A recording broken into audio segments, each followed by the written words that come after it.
Hello বন্ধুরা, কেমন আছেন সবাই? আশা করি অনেক ভালো আছেন। তো আজকে আমি আপনাদেরকে এমন একটা টপিক সম্পর্কে আলোচনা করব আপনাদের সাথে, যেটা হয়তো আপনারা অনেকেই জানেন, কিন্তু এটা সম্পর্কে অনেকে হয়তো আমরা বুঝি না। এটা হচ্ছে আমাদের ফাইবারে যে টেস্টগুলো আছে এগুলো সম্পর্কে। এই টেস্টগুলো আসলে কি? এই সম্পর্কে আজকে আমি আপনাদের সাথে আলোচনা করব।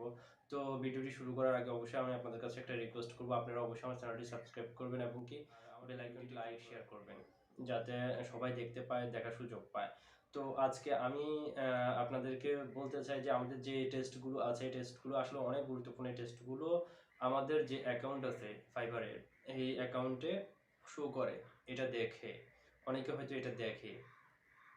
তো এই টেস্টগুলো আসলে আমাদের অ্যাকাউন্টের উপর অনেক প্রভাব ফেলে। আমাদের ক্লায়েন্টও এগুলো দেখে। হ্যাঁ, আপনার কি স্কিল আছে, কি স্কিলের উপর আপনি এক্সপার্ট, এগুলো দেখে। এগুলো উপর হয়তো আপনাকে অনেক সময় কাজ দেয়। এগুলো না দেখলে হয়তো বলবে যে কি, এ তো এগুলো কিছুই নেই, এগুলোতে ফেল করছে। এগুলো কিন্তু শো করে আসলেই।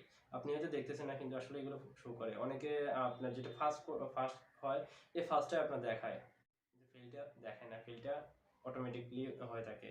আর এখানে হচ্ছে আমরা যদি ৩ মাসের মধ্যে আমরা মেবি ৩ মাসের মধ্যে এটা ২ বার বা ৩ বার আমরা দিতে পারি। ৩ মাস পরে আবার একবার, টোটাল ৯০ দিন পরে এটা এটা মনে হয় থাকে, আমার যতটুকু ধারণা। তো এটা সম্পর্কে আমি বেশি ঘাটাঘাটি করি নাই, তারপরেও আপনাদেরকে এই জিনিসটা শেয়ার করতেছি এই জন্য যে আমরা যে স্কুলগুলো আছে, এই যে টেস্টগুলো আছে, টেস্টগুলো যেন আমরা দিতে পারি। আমি এই টেস্টগুলো দিয়েছি এবং কি আমার যে ডকুমেন্টস আছে, যে ডকুমেন্টসটা আমি রেখেছি, সেটা আপনাদের সাথে শেয়ার করার জন্য আসলে ভিডিওটা আমি ক্রিয়েট করেছি। আর আমি আমার ডেসক্রিপশন বক্সে এই যে আমার টেস্টের যে মডিউলগুলো আছে, যে আনসার শিটগুলো আছে, সেগুলো আমি দিয়ে দিচ্ছি। এগুলো অবশ্যই দেখে নেবেন, চেক করে নেবেন। পিডিএফ ফাইল হিসেবে আমি দিয়ে দিচ্ছি। এই পিডিএফ ফাইলটা আপনারা ডাউনলোড করবেন। ডাউনলোড করে আপনারা আলাদাভাবে একটা মোবাইলে রেখে দিবেন। একটা মোবাইলে রেখে দেওয়ার পরে আপনারা এক্সামটা দিবেন। মনে রাখবেন, ফাইবারে যখন আপনার এই স্কিলগুলো টেস্ট দেন আপনি, তখন ফাইবার কিন্তু আলাদা একটা ফেজে নিয়ে যায়। এই ফেজ থেকে যদি আপনি বাইর হয়ে অন্য ফেজে আপনি দেখতে যান, একটা ফিসির ভিতরেই, তখন এটা আপনাকে ফাইবার ফেজ হিসেবে দেখাই দিবে।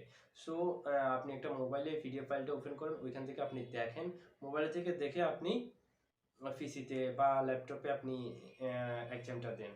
সরাসরি আপনি ল্যাপটপের মধ্যে পিডিএফ ফাইলটা ওপেন করবেন, আবার ল্যাপটপের মধ্যে ফাইবারের এক্সামটা দিবেন। এইভাবে করতে গেলে ফাইবার কিন্তু আপনাকে ফেল দিবে।